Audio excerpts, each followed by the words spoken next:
You're listening or watching to Marvelous Book, and in this episode, I'm going to talk about some developer observations.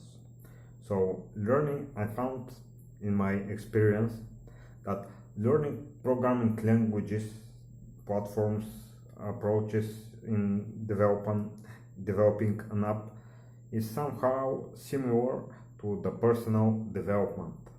It is endless, it is unlimited, it is illusionary beneficial in different ways, and most of the things are better in very concrete use cases, and is also boundless. You can never learn all the new technologies, and yeah, the benefits of every technology is somehow subjective to the developer, to his ability to learn and to apply the different features of the different platforms, languages, and so on. And what is better or good is subjective. Even in area like computers and technologies, and that are totally measured and should have been black and white, because it is speed and it is math, and all could theoretically be measured, and unfortunately tech and tech can also and it should be viewed from a lot of different viewpoints. One of such viewpoint is user experience. There is some science that could be viewed in the user experience. For example, what colors should be mixed, where the stuff should be on the web pages, in the applications, and so on. And besides that, exposing the tech stuff on for a non-developer, for non-technologies, is somehow winning. Look at the numbers of WordPress sites, even that a PHP is interpreted language, it's not compiled, and it is not of top speed, top security.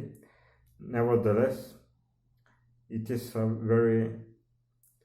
language with very big reach, and it is winning even before it became object oriented, and that was a little bit quirky to use.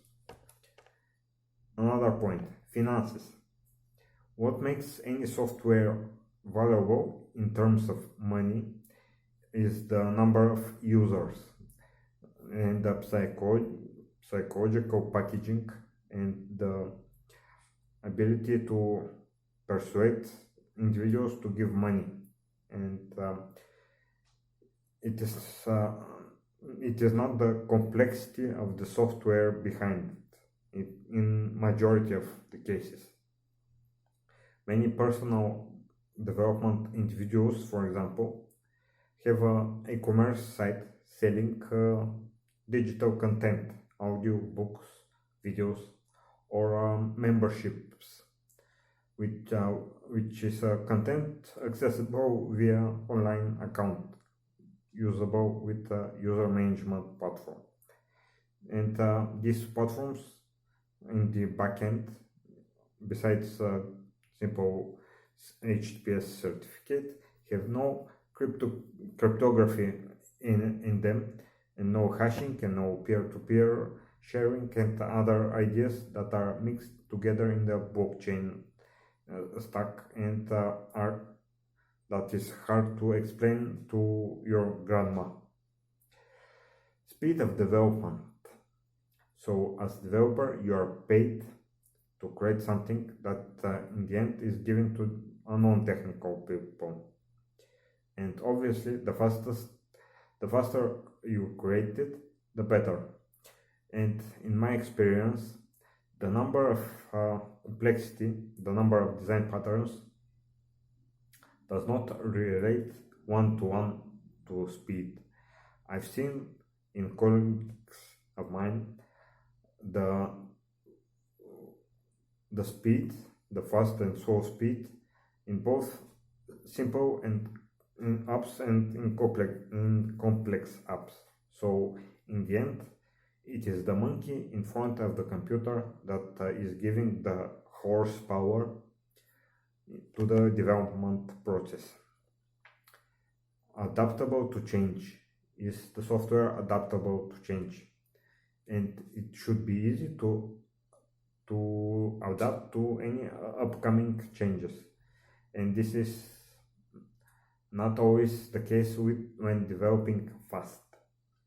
And this could be changed with practice and having a lot of tool sets, having a tool set and reusable components that you'll know, coded by you or by others, but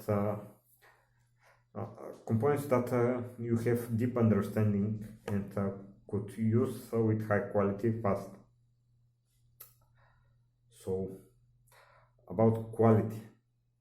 Quality does not go along very good with speed of development, because there are, in my personal opinion, two levels of quality.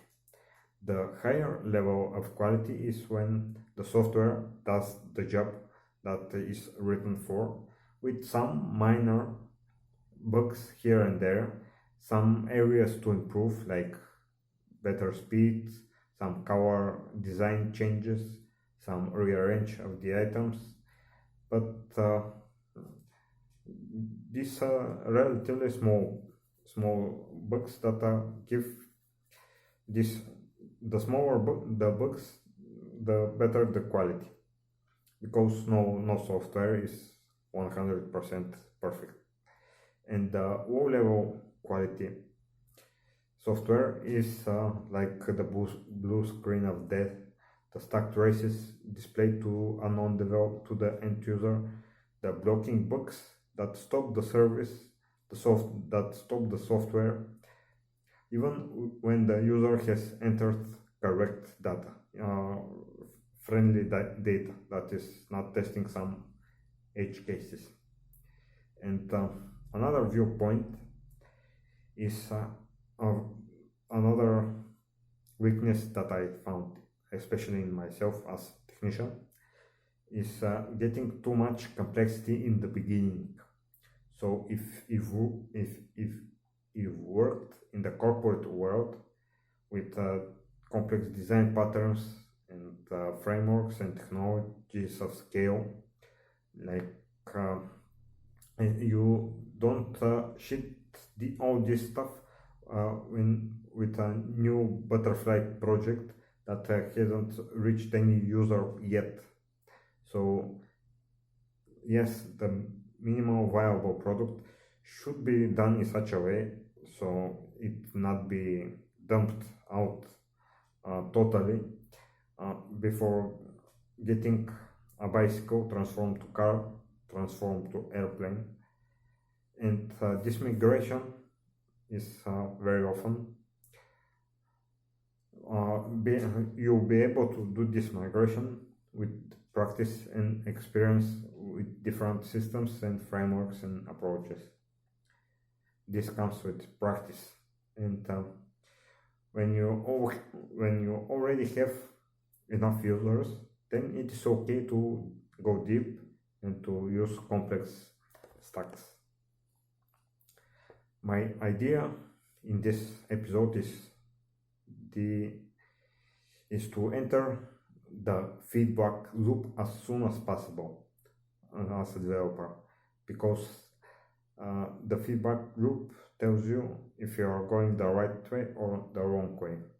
And some development methodologies try to embed this feedback loop, like Scrum, Agile, DevOps, that implements fast release on different environments and to different individuals, like QA, client, internal development environment, and all this could be implemented with automated tools. And also that helps is having circle of friendly, close to your heart group of people that would click and try to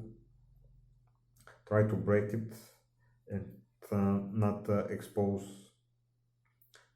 your information. And if you ever try to be entrepreneurial, you know that it is better and to have the big picture.